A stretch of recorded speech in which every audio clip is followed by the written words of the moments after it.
Calvin had lived in the city for years, keeping to himself for the most part. He wasn't a troublemaker, didn't stir up any kind of drama, and just tried to get through his day like anyone else. To the people who knew him, he was just another face in the crowd. He wasn't a particularly strong man, and his size sometimes made him seem more harmless than he really was.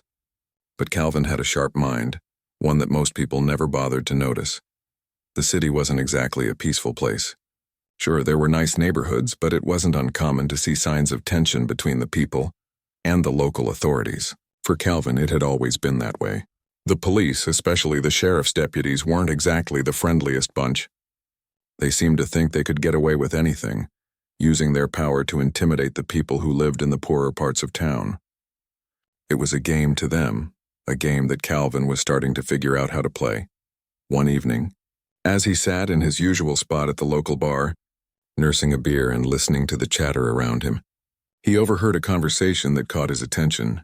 A couple of deputies were sitting at the bar, too, their laughter echoing as they shared stories about their latest encounters. One of them, a tall man with a scar running down his cheek, was boasting about how they'd been following a local drug dealer for weeks. It wasn't the drugs that interested Calvin. It was the way they talked about their methods. "Man, I swear they think we don't know what they're up to," the deputy said, slamming his empty glass on the table. "But you just wait. We'll catch him sooner or later. I've got my eyes on that guy in the corner of 3rd Street. He's been acting suspicious lately." Calvin didn't need to hear more. He had lived in this town long enough to know exactly who they were talking about. A local drug dealer, sure, but also a man who had his own set of problems with the law. What struck Calvin, though, was the casual way the deputies spoke about their tactics. They weren't just focused on catching criminals. They were enjoying the process. The way they treated people like toys, moving them around and waiting for them to make a mistake, didn't sit right with Calvin. It reminded him too much of how they had treated him in the past. Calvin knew he couldn't take on the whole department, but he had learned something that night. These deputies were predictable. They followed patterns. And Calvin, with his size and his quiet demeanor, had the perfect way of hiding in plain sight. He wasn't just some easy target for them. He could turn the tables if he played it right.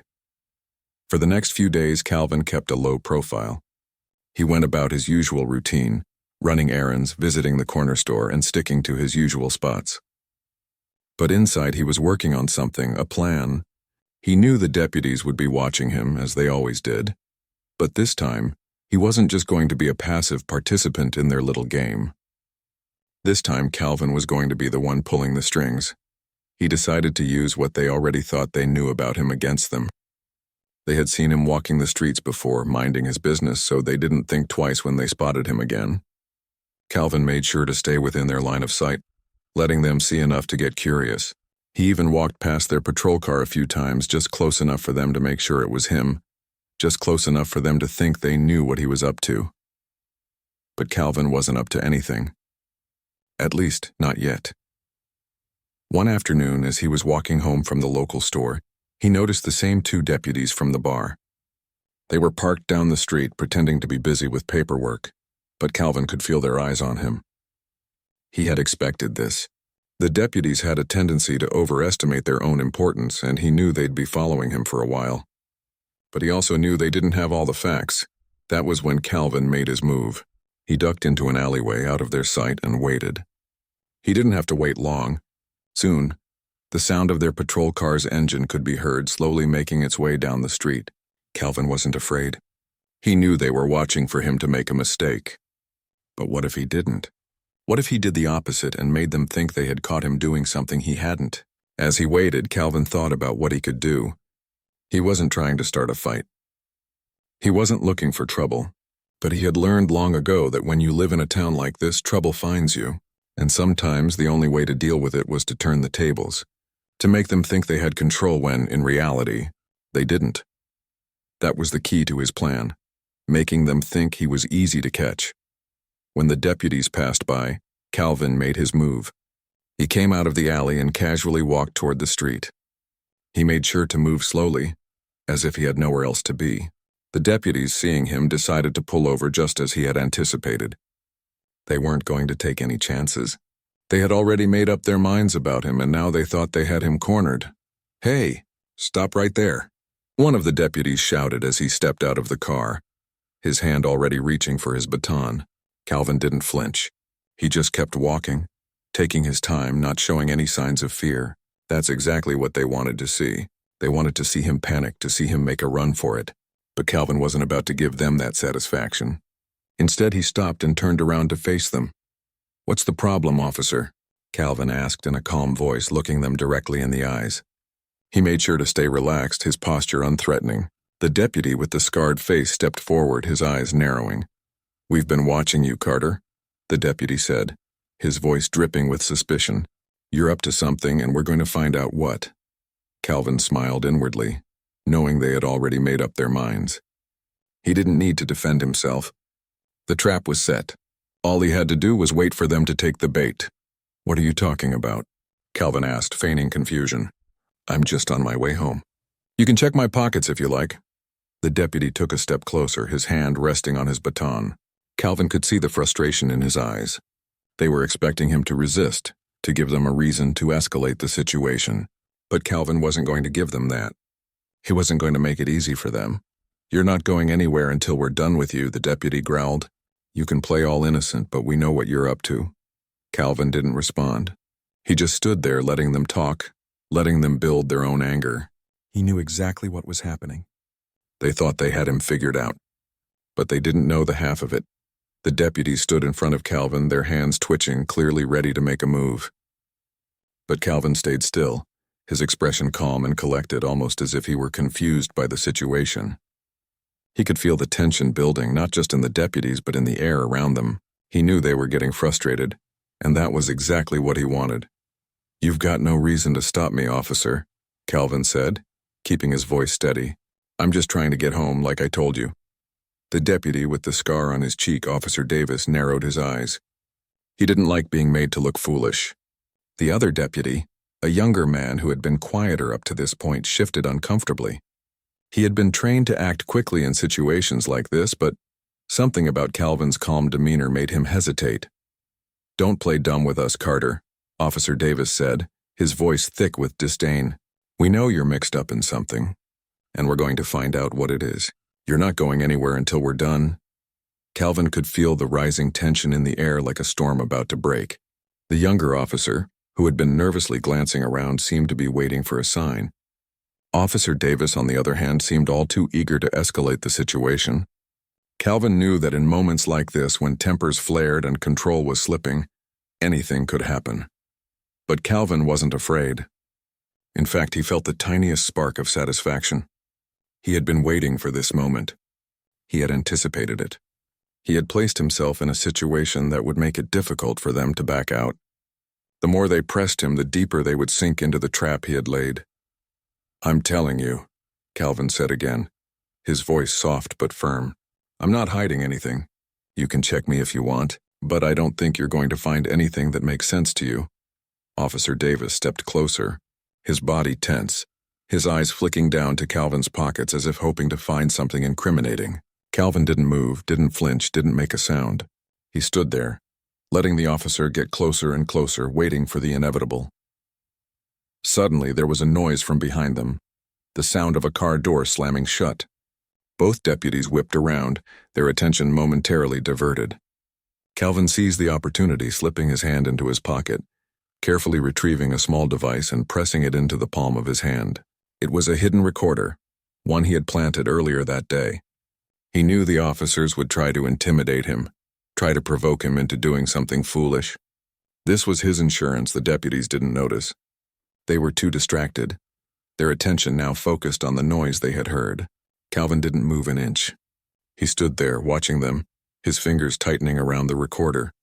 It was a small thing, unassuming, but it would prove to be crucial. The sound of footsteps approaching from behind confirmed Calvin's suspicions. Someone else was walking toward them. Someone who had been watching from a distance. Calvin smiled to himself. He had planned this out perfectly. The person approaching wasn't an ally, but someone who had been keeping track of the deputy's actions for months. This was the moment when things would shift. "You two are making a scene," the new voice called out, calm and cool. It was a man's voice, but it wasn't a voice that was easily recognized by the deputies. Officer Davis turned, his hand instinctively reaching for his baton. "You got a problem?" Davis snapped, but the voice didn't flinch. Instead, the man stepped forward into the light, revealing himself. He wasn't dressed in uniform. He was just another man, dressed in simple clothes, but his presence was commanding. Calvin could see the recognition flash across the deputies' faces as they registered who it was. It was a man who had been following the deputies' actions for months, gathering evidence of their misconduct. He was the one who had been watching them from the shadows, collecting proof of the abuses they had been committing. The deputies didn't know it yet, but they had just stepped into a much bigger game than they realized. "Listen," the man said, his tone calm but firm. "I've been watching you two for a long time now, and it's about time the truth comes out." Officer Davis's face twisted in anger. "Who the hell are you? You have no business here. This is none of your concern." But the man didn't flinch. "It is my concern. It's everyone's concern. What you two have been doing. It's not just some little thing you can sweep under the rug. It's going to be exposed. You're not walking away from this." The younger deputy, who had been watching the exchange with growing discomfort, took a step back. He wasn't as sure of himself as Officer Davis was. He could see the tension building, could feel that something was about to shift, and he didn't want to be caught in the middle of it. "You're bluffing," Officer Davis growled, his eyes narrowing. He was too proud, too confident in his own power to back down. But the man wasn't bluffing. He wasn't just talking. He was telling the truth, and that truth was about to unravel everything the deputies had built. "You think you're untouchable," the man continued. "You think you can intimidate everyone in this neighborhood and get away with it? But not anymore." At that moment, the younger deputy looked at Calvin, his eyes widening. Calvin's calm demeanor, the way he had stood there without flinching or reacting, it all made sense now. This wasn't just some random encounter. Calvin had known exactly what he was doing, and the deputies had walked right into it. The man stepped closer to the deputies, his presence growing more commanding with each step. Officer Davis, still holding his baton, glared at him, but his grip on the weapon was starting to falter. "You're done," the man said simply. "Everything you've done is going to come to light. You won't be able to hide behind your badge anymore." Calvin watched the scene unfold in front of him. He could see the realization dawning on the deputies. They had underestimated him. They had thought he was just another easy target, another person they could push around. But Calvin had played them. He had turned the tables, using their own tactics against them. Officer Davis opened his mouth to respond, but no words came out. Instead, he turned and stormed off, followed by the younger deputy, who was still unsure of what had just happened. Calvin didn't move. He stood there, his heart beating a little faster now that the trap had sprung. It had all gone according to plan. The deputies had fallen for it, just like he knew they would. As they left, the man who had appeared out of nowhere turned to Calvin. His expression was serious, but there was a hint of respect in his eyes. "You played them well," the man said quietly. Calvin nodded, a small smile tugging at his lips. "It's just the beginning." The man gave him a brief nod, then turned to leave, disappearing into the shadows. Calvin was left standing there alone but not defeated. He had just taken the first step in turning the tables on those who had been abusing their power. And he knew this was far from over. The day after the encounter, Calvin couldn't shake the feeling that the trap he had set was about to be the start of something much bigger. He had known the deputies would react the way they did, but seeing them retreat with such confusion in their eyes felt like a small victory. However, Calvin wasn't naive. He knew this was only the beginning, and the road ahead was still dangerous. The deputies wouldn't just forget about him. They were too proud for that. Calvin walked through the city streets, the usual noise and bustle surrounding him, but his mind was elsewhere. He couldn't help but replay the events from the day before. The man who had appeared out of nowhere, someone clearly familiar with the deputies' methods, had come just in time. His unexpected appearance had thrown the officers off, but what really mattered was that it had exposed something deeper. The deputies weren't untouchable. They weren't as powerful as they thought. And now Calvin had proof. It was late in the afternoon when Calvin found himself in a quiet cafe, sitting by the window and watching the world pass by. He wasn't hungry, but the quiet atmosphere gave him the space to think. He knew that now, more than ever, he needed to stay sharp. The deputies had been shaken, but they would recover quickly. They wouldn't give up that easily. Calvin's phone buzzed in his pocket, pulling him from his thoughts. He glanced at the screen. It was a message. He opened it, his eyes scanning the words. It was short and simple. We're watching. They'll come for you soon. Stay ready. The message was unsigned, but Calvin didn't need to ask who it was from. He already knew. The man who had stepped in yesterday had his own way of operating, and Calvin had no doubt he was already gathering more information, making sure the deputies didn't get away with their usual tactics. But Calvin also knew that it wasn't just about exposing them. It was about making sure they paid for everything they had done. The hours passed, and by evening Calvin's mind was still racing. He couldn't help but feel that the next move had to be something big. He couldn't just rely on the hidden recorder from earlier.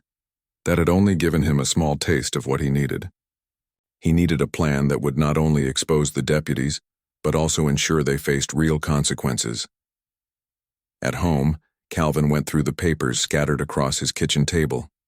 He had been collecting information for weeks just in case something like this happened. Old police reports, news clippings, public records, anything he could get his hands on. It wasn't much, but it was enough to start building a case. The next morning, Calvin did what he had been planning for days. He made a phone call. It was a risk, but he knew it was one he had to take. He had a contact at the local news station, someone he had known for a while and now seemed like the right time to reach out. The phone rang twice before someone picked up. Hello? The voice on the other end was familiar but cautious. It's Calvin, he said, keeping his voice low. I've got something you need to see. Something big. There was a brief silence before the voice responded. What's going on? I've been watching the deputies for a while. I've got evidence, real proof that they've been abusing their power. I've already recorded one incident, but it's bigger than just me. I've got the pieces, and I need your help to bring them down. The voice on the other end hesitated. What kind of proof are we talking about? Everything. It's all here in black and white. But I can't do this alone. I need you to help me get this out there. We've got a chance to make sure they don't get away with it this time. After a moment, the voice responded, All right, bring me what you have. We'll take it from there. Calvin hung up the phone, feeling a little lighter. It was a small step, but it was one that would push him closer to the goal. Now he had the media on his side, and that was a powerful weapon. It was one thing to expose the deputies in private. It was another thing entirely to do it on a public stage. The next day, Calvin met with the reporter at a cafe on the edge of town. The reporter was a man in his late 30s, sharp-eyed and quick to get to the point. After a brief exchange of pleasantries, Calvin slid a folder across the table. I've gathered everything you need, Calvin said quietly, glancing around to make sure no one was paying attention. There are police reports, witness statements, and video footage. You'll see exactly what they've been up to. The reporter opened the folder, skimming through the papers. He paused when he got to the video footage. Calvin watched as the man's eyes narrowed. Where did you get this? The reporter asked, looking up sharply. Calvin didn't answer immediately. It doesn't matter, he said. What matters is that this is just the tip of the iceberg. These officers have been doing this for a long time. They've gotten away with it because no one has been able to prove anything. But now we have proof. The reporter stared at the footage for a moment longer, then nodded. This is powerful stuff. I'm going to run with it. We'll get it out there. Calvin exhaled, the weight of the decision beginning to sink in. He had just put himself on the line. There was no going back now. If this went public, there was no telling how the deputies would respond. They would be furious. But Calvin wasn't backing down. Over the next few days, things moved quickly. The footage was edited and prepared for broadcast, and the reporters' team started digging deeper into the records Calvin had provided. The evidence was damning. Not just the video of the encounter between Calvin and the deputies, but also a series of reports showing that this wasn't an isolated incident. The deputies had a pattern of abusive behavior, and now it was all laid out for the world to see. As the story began to take shape, Calvin felt a mix of nervousness and anticipation. He knew that once the public saw what had been happening, there would be no turning back. The deputies wouldn't be able to hide anymore. Then one evening the call came. Calvin's phone rang, and he saw the reporter's name on the screen. His heart skipped a beat as he answered. We're going live, the reporter said. The story's about to break. Get ready. Calvin swallowed hard, trying to keep his nerves in check. All right, I'm ready. It wasn't long before the news stations began to air the story. The footage of the deputies' confrontation with Calvin, the way they had taunted him, used their authority to intimidate him. It all played out on the screen. The reporter's voice narrated the events, explaining how this wasn't just one man's experience, but part of a larger pattern of misconduct. By the time the broadcast finished, Calvin's name was everywhere. News outlets across the city picked up the story, and soon it was all over social media. People were outraged. There were calls for justice, for accountability. The deputies' faces were plastered across screens, their misconduct now undeniable. Calvin sat in his apartment watching the reaction unfold in real time. His phone buzzed constantly with messages and notifications. The mayor's office issued a statement, promising a full investigation. The sheriff's department claimed they were looking into the situation. But Calvin knew better. This was just the beginning. The fight wasn't over, not by a long shot. The deputies would retaliate, that much was certain. But Calvin was ready. He had played his part, and now the world was watching. There was no way the system could ignore it. No matter how hard they tried, the truth had come out, and there was no going back. The aftermath of the broadcast was nothing short of explosive. The city was buzzing with news about the deputies and Calvin's role in exposing their misconduct. People talked about it everywhere, in the streets, in the cafes, at work. Some were angry, others shocked, but most were unified in their outrage. For too long, the deputies had used their power to intimidate and abuse the people of the neighborhood. But now their actions were no longer hidden. Calvin tried to keep a low profile. He knew the deputies would be furious. He could already feel the weight of what was coming. The media was already calling him a hero, a symbol of resistance against the system. But he wasn't sure he felt like a hero. He was just a man who had gotten tired of being pushed around, tired of seeing people suffer because the authorities thought they could do whatever they wanted. And now, everything he had worked for was in motion, whether he was ready or not. It didn't take long before the backlash began. The sheriff's department held a press conference trying to downplay the situation, calling it an isolated incident. They claimed the video footage was taken out of context, and that the deputies involved were simply doing their jobs. But no one was buying it. The public wasn't fooled. The footage was clear, and it told a story that couldn't be erased by a few carefully chosen words. Then came the threats. At first, they were subtle. Strange cars parked outside his apartment late at night, people staring at him from across the street. Calvin knew what it meant. The deputies were watching him, trying to intimidate him. They thought they could scare him into silence. But Calvin wasn't afraid. He had been through too much to back down now. One evening, as he was walking home from the store, he noticed a black sedan parked near his building. The engine was running, but no one was inside. Calvin's gut told him something wasn't right. He tried to ignore the nagging feeling, but it lingered. As he walked past the car, he noticed a man sitting in the driver's seat, his face obscured by the shadow of the vehicle. Calvin didn't break his stride, but his heart was pounding in his chest. He wasn't going to let them intimidate him. Not this time. The next day, Calvin received a call. It was an unknown number, but he picked up anyway. "You're making a mistake, Carter," a voice said, its tone cold and threatening. "You think you've won, but you've only started something you can't finish. You're going to regret this." Calvin's pulse quickened, but he didn't let it show. "You think I'm scared of you?" he asked, his voice steady. "We're not the ones you need to be scared of," the voice replied. "But you will be. Soon." The line went dead, and Calvin stared at the phone for a moment, his mind racing. He knew this was just the beginning. The deputies wouldn't give up easily, not when their reputation and their power were on the line. They would try everything, threats, intimidation, maybe even worse. But Calvin had already made up his mind. He wasn't backing down.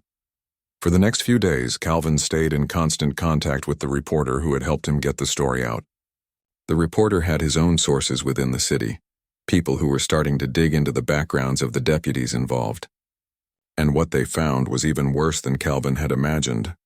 The deputies weren't just guilty of using excessive force. They had been involved in a series of corrupt activities, including illegal searches, theft, and extortion.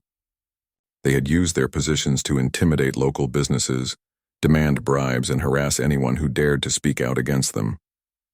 The department had swept it all under the rug, covering up their tracks, but now, the truth was coming to light. As the investigation deepened, More and more people began to come forward with their own stories of mistreatment by the deputies. It became clear that the corruption within the department ran much deeper than Calvin had ever realized. And the more the public learned, the angrier they became. The city held protests, marches demanding justice. People who had never been involved in activism before took to the streets, holding signs and chanting for the deputies to be held accountable. It wasn't just about Calvin anymore. It was about the entire community, the people who had been silenced for far too long. The deputies had made a mistake by thinking they could get away with everything. And now the entire city was waking up. But with the growing support also came growing danger. The threats escalated.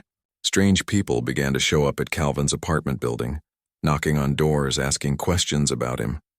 It was clear the deputies were trying to find out who was helping him, who was behind the push for justice. Calvin couldn't ignore the growing fear in the air. He knew the situation was becoming more dangerous by the day. But he also knew he couldn't stop now.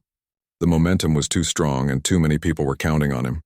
One night as he sat in his apartment, a knock came at the door. Calvin wasn't expecting anyone. He stood up cautiously, walking toward the door with a sense of unease. He peered through the peephole and saw a familiar face, and it was the reporter. Relieved, Calvin opened the door. "Everything all right?" The reporter asked, stepping inside quickly. "They're stepping it up," Calvin said, motioning for him to sit. "The threats, the cars, the people asking questions. I think they're getting desperate." The reporter nodded. "We've got to move fast. The story's been picked up nationally, but it's getting messy. The deputies are scrambling, trying to cover their tracks. They're pressuring everyone, trying to get to you. I think they'll do whatever it takes to make sure they're not exposed." Calvin ran a hand through his hair, frustration building. "What do we do now?" "We keep pushing," the reporter said, his tone resolute. "We've got them on the ropes. We just need to make sure we don't back down. The plan was simple: keep the pressure on. Keep talking, keep exposing, keep making sure the public knew the truth." Calvin wasn't about to let them sweep this under the rug. The deputies had underestimated the power of a community coming together, and now they were going to feel the consequences. The next morning, Calvin received an unexpected visit. It was from a local lawyer, someone he had never met before. The lawyer handed him a business card and explained that she had been following the story closely. She wanted to help. "We've got enough evidence now," she said. "The public is demanding accountability. I think we can build a strong case against the department." Calvin looked at the card. It felt like a turning point, a moment when things were starting to shift in his favor. He had started this fight alone, but now he had allies, people who believed in what he was doing, people who were willing to stand by him. As the days turned into weeks, the pressure on the deputies continued to grow. The media wouldn't let the story die, and the protests showed no signs of slowing down. The sheriff's department was in chaos, unable to control the damage that had already been done. The officers involved in the incidents with Calvin were placed on administrative leave, but it was clear that the public's faith in the department had been shattered. Calvin knew it wasn't over. The deputies would keep fighting, but he had made it clear that their reign of terror was coming to an end. He was no longer just a man trying to survive the system. He was part of a movement that had the power to change everything. As the weeks passed, the city seemed to hold its breath. The protests had slowed, but the pressure on the sheriff's department was still palpable. The deputies who had been involved in the incident with Calvin were placed on administrative leave, but the public knew this was only the beginning. The city had seen enough, and they weren't going to let the matter drop until real change had been made. Calvin, for the most part, stayed out of the public eye. He knew the attention was still on him, but he didn't want to be the face of the movement. It wasn't about him anymore. It was about the countless people who had suffered at the hands of the law.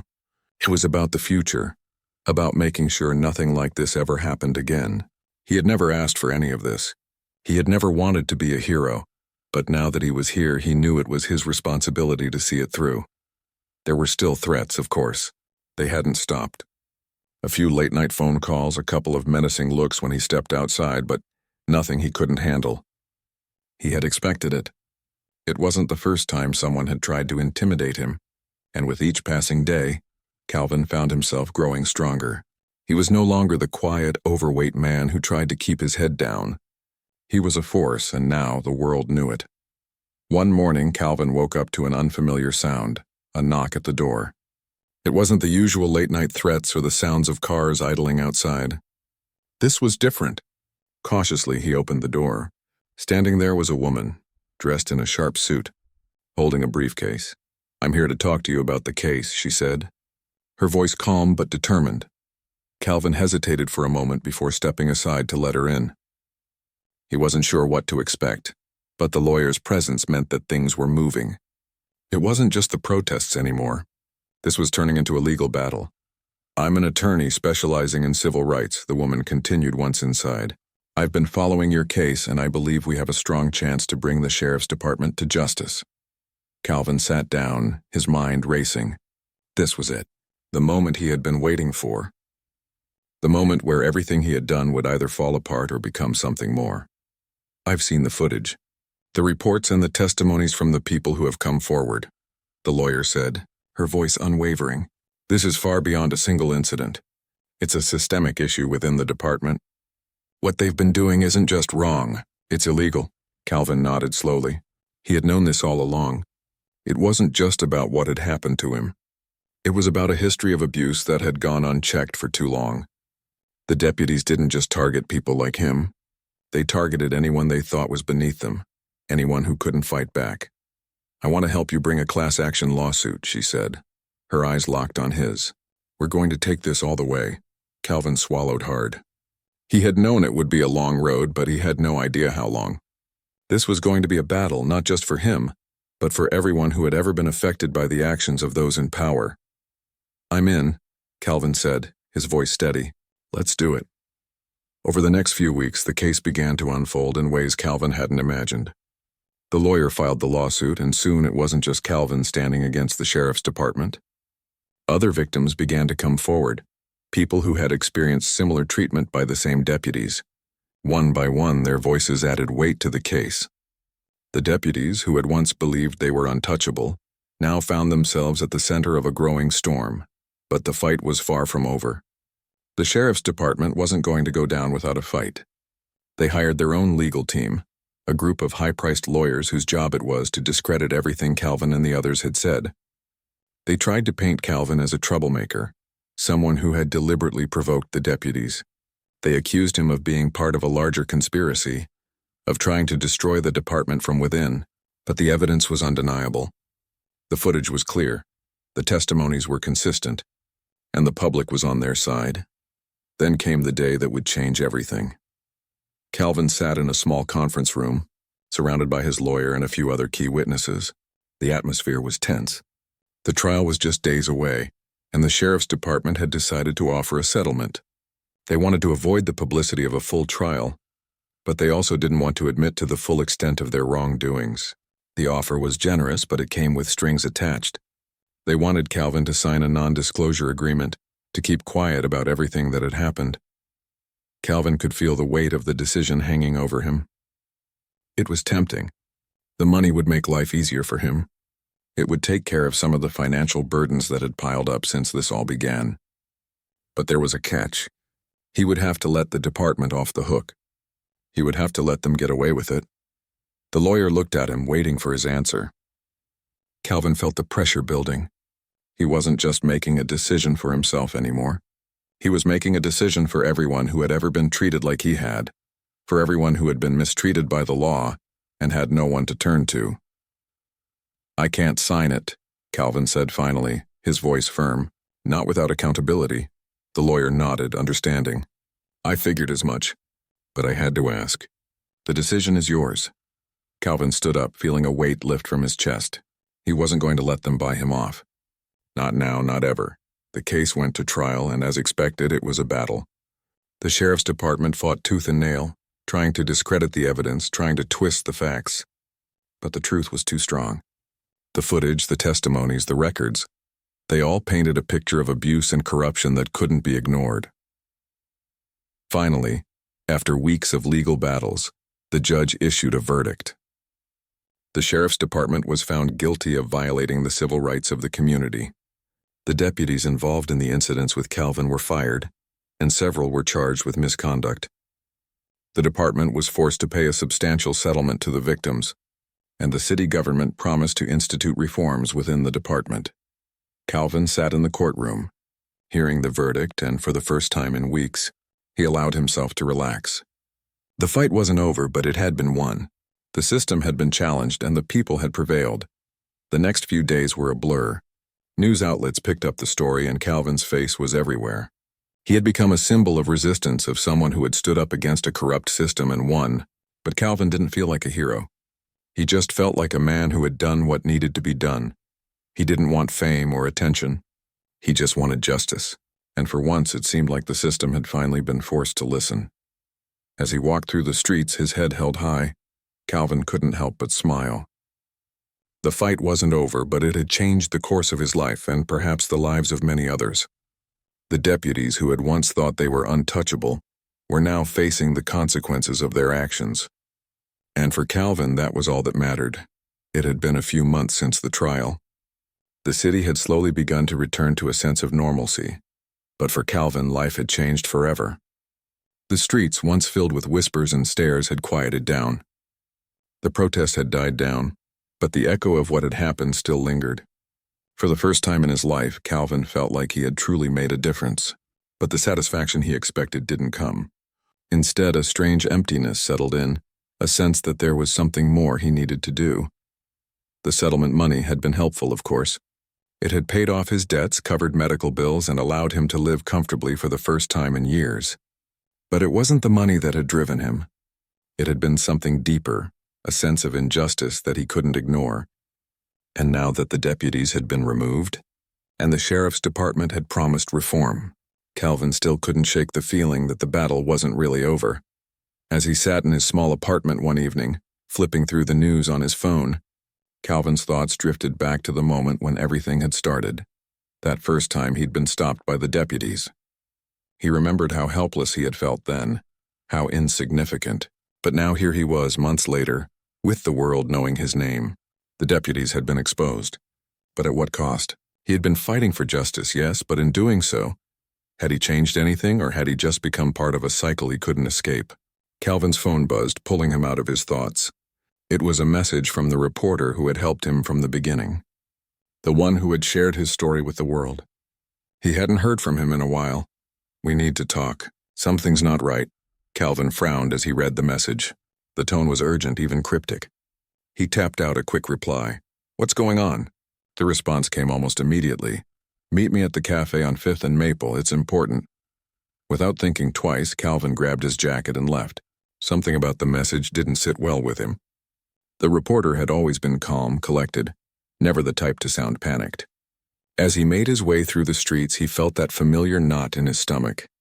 It was the same feeling he had when he first realized he was up against the system, that nagging sense that something wasn't quite right.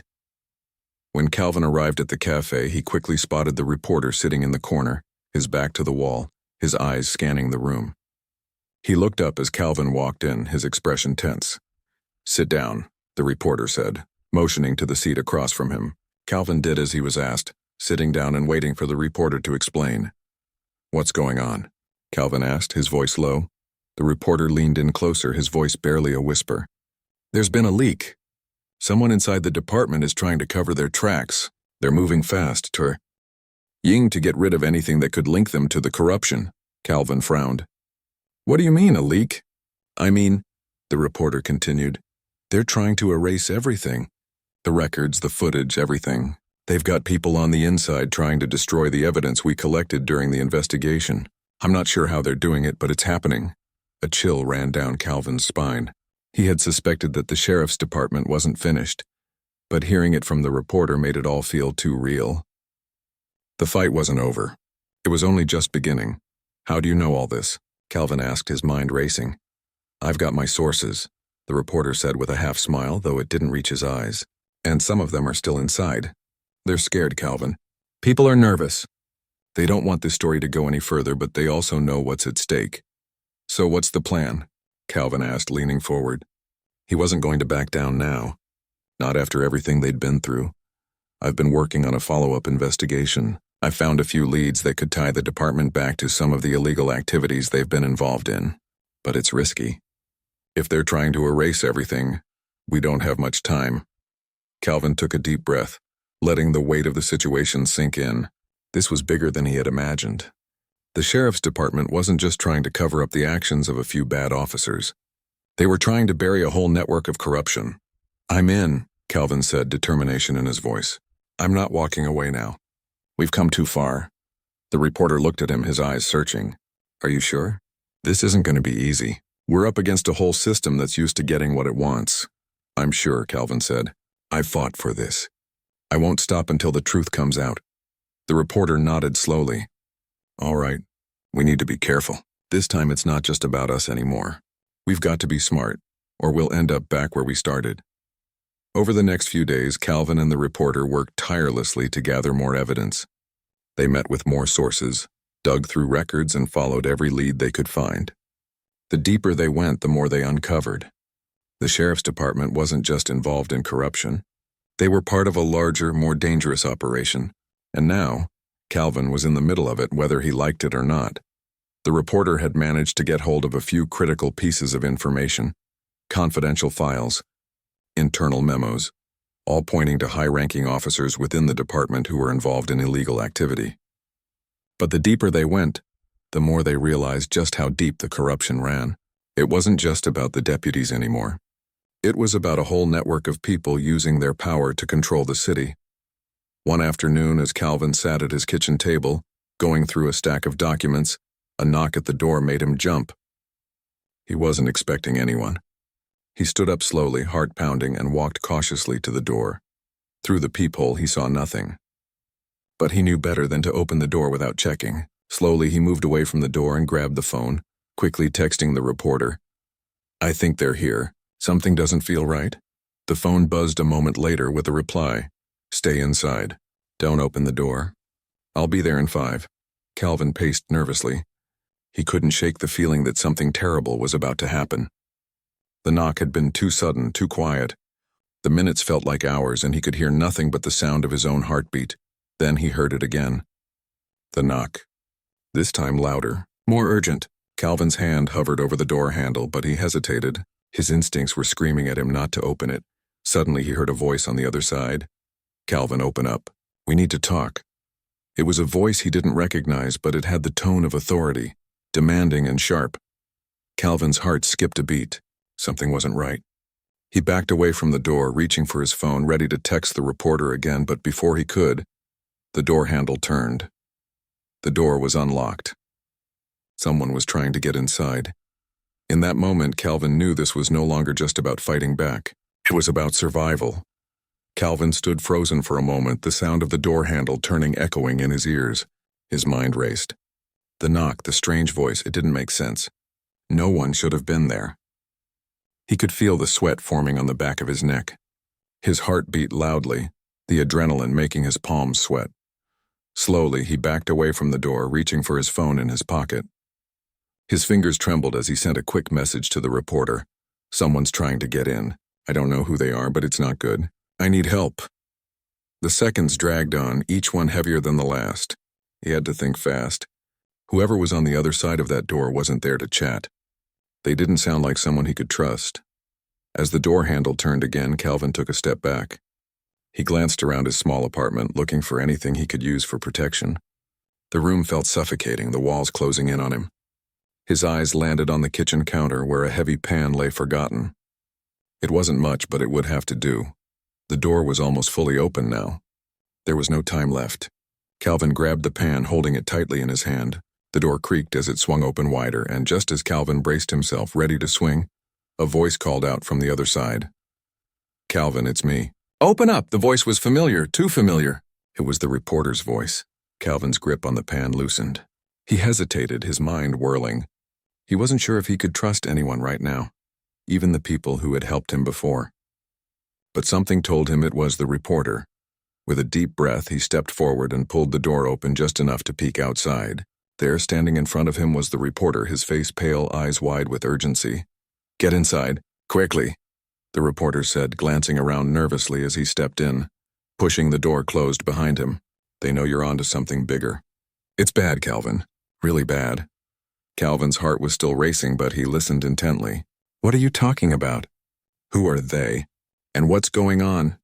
The reporter quickly locked the door behind him and stepped away from it. I don't know who exactly, but someone's trying to clean up their mess. The sheriff's department isn't just corrupt, it's deep. Really deep. We've been digging into something bigger than we imagined.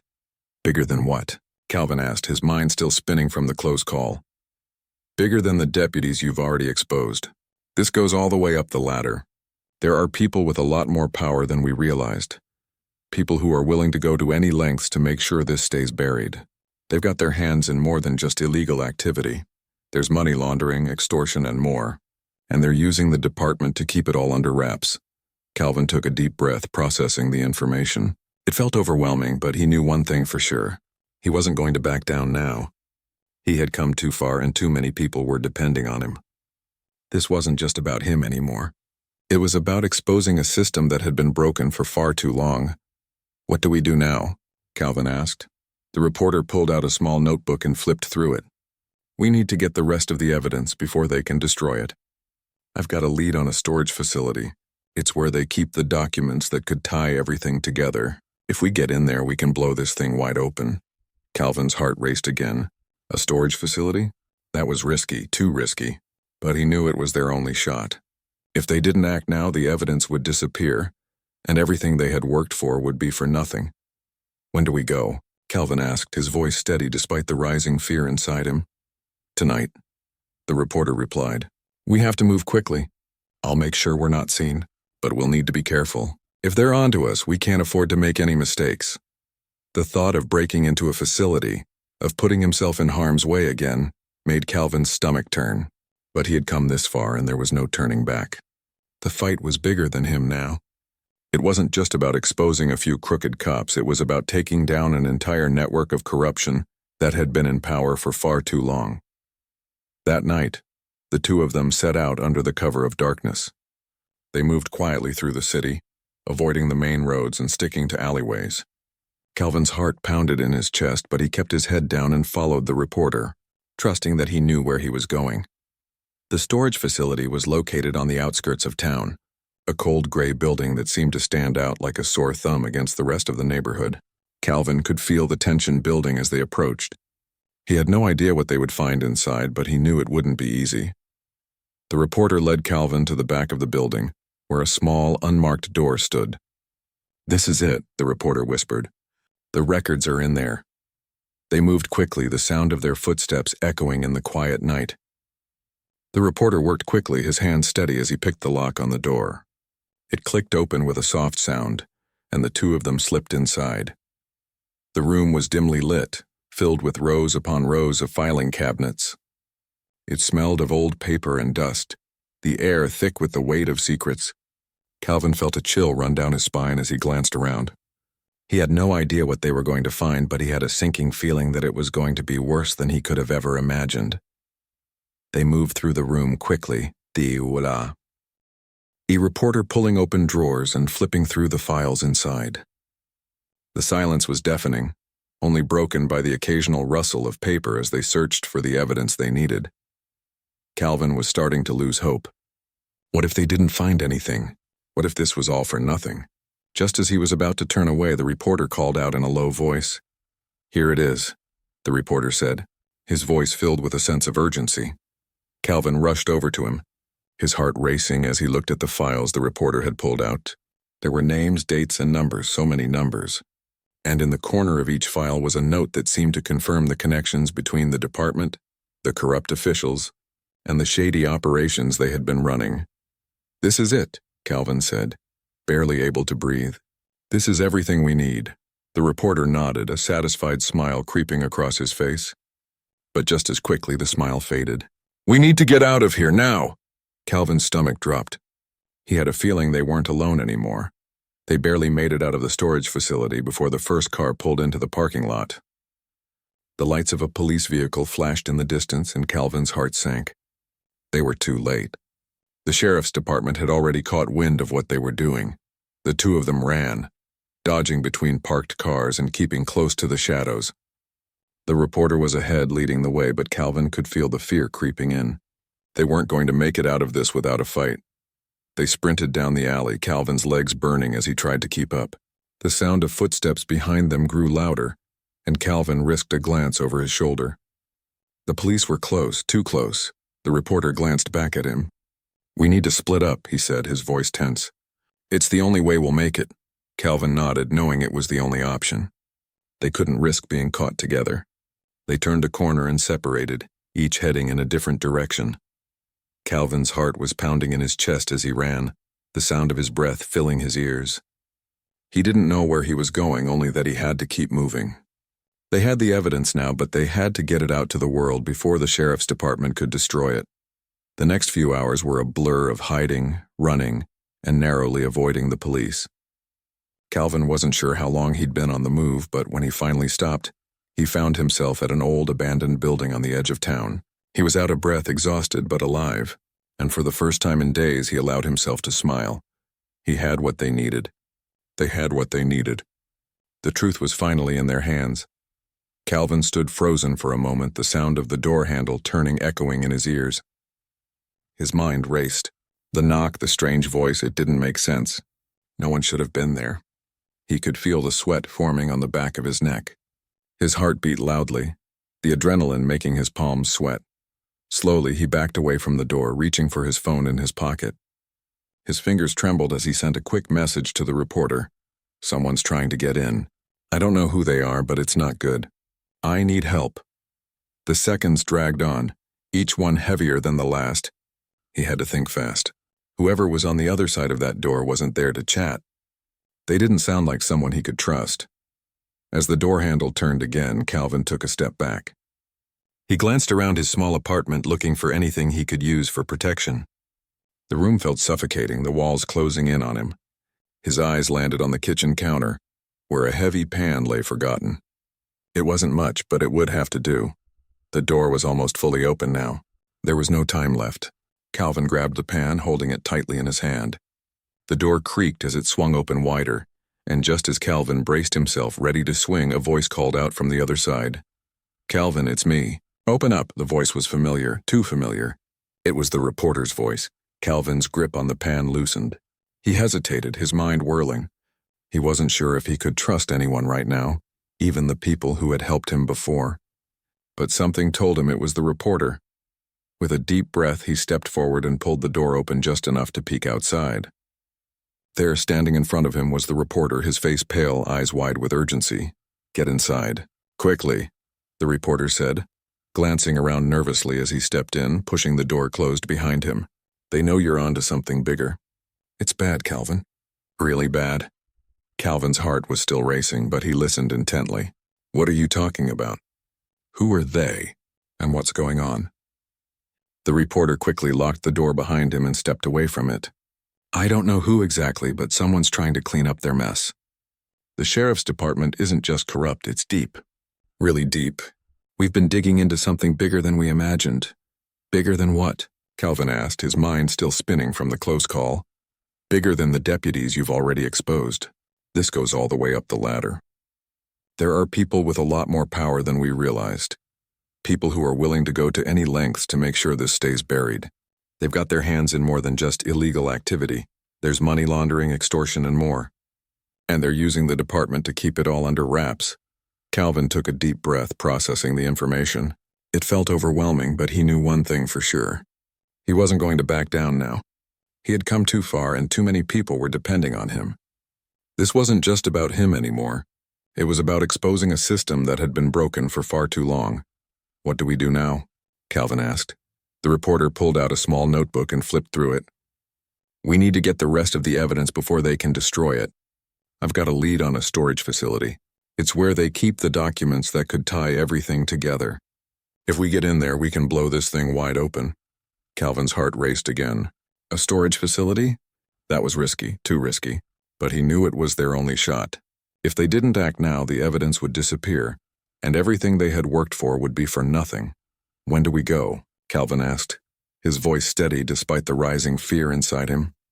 "Tonight," the reporter replied. "We have to move quickly.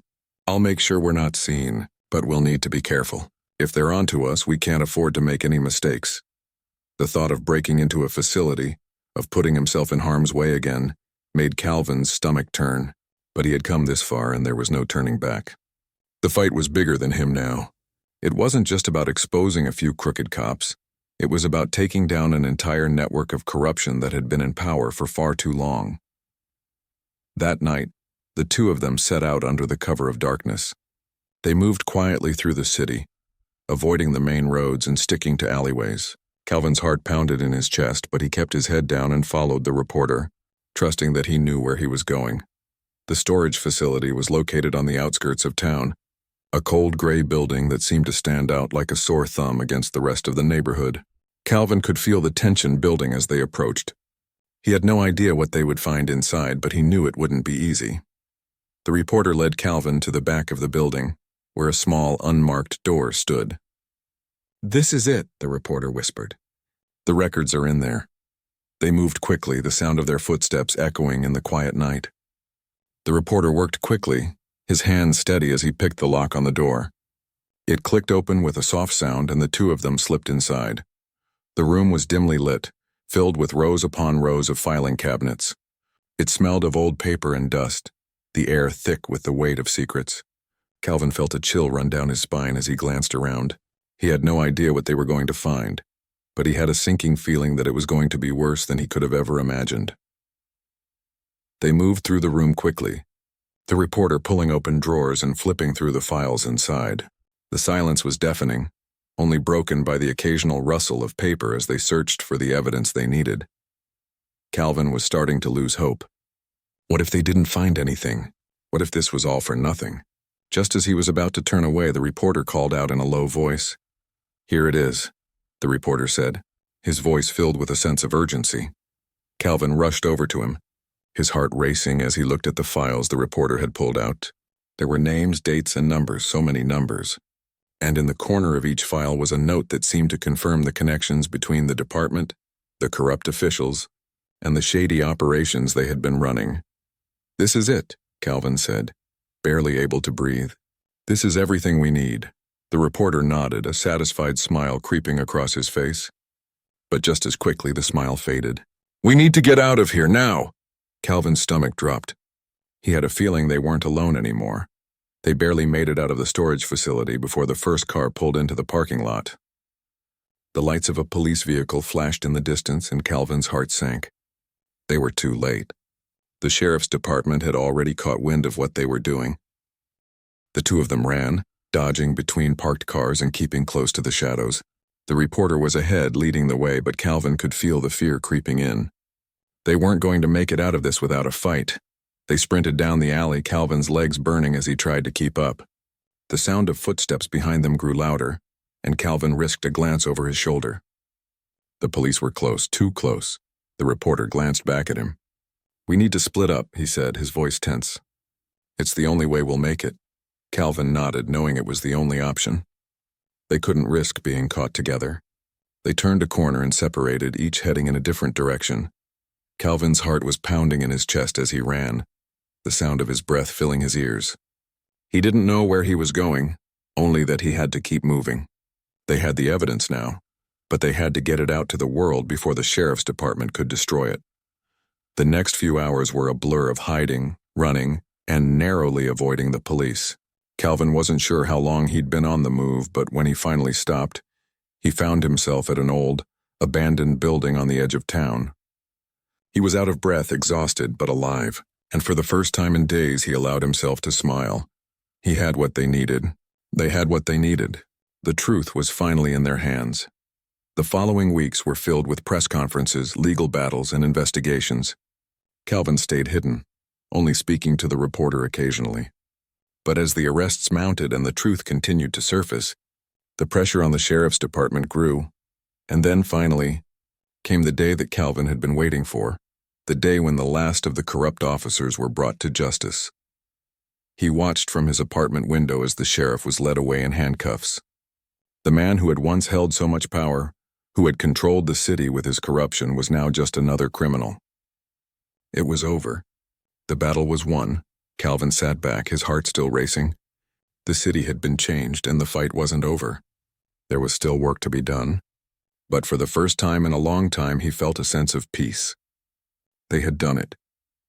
The system had been challenged, and it had fallen, and for Calvin that was enough.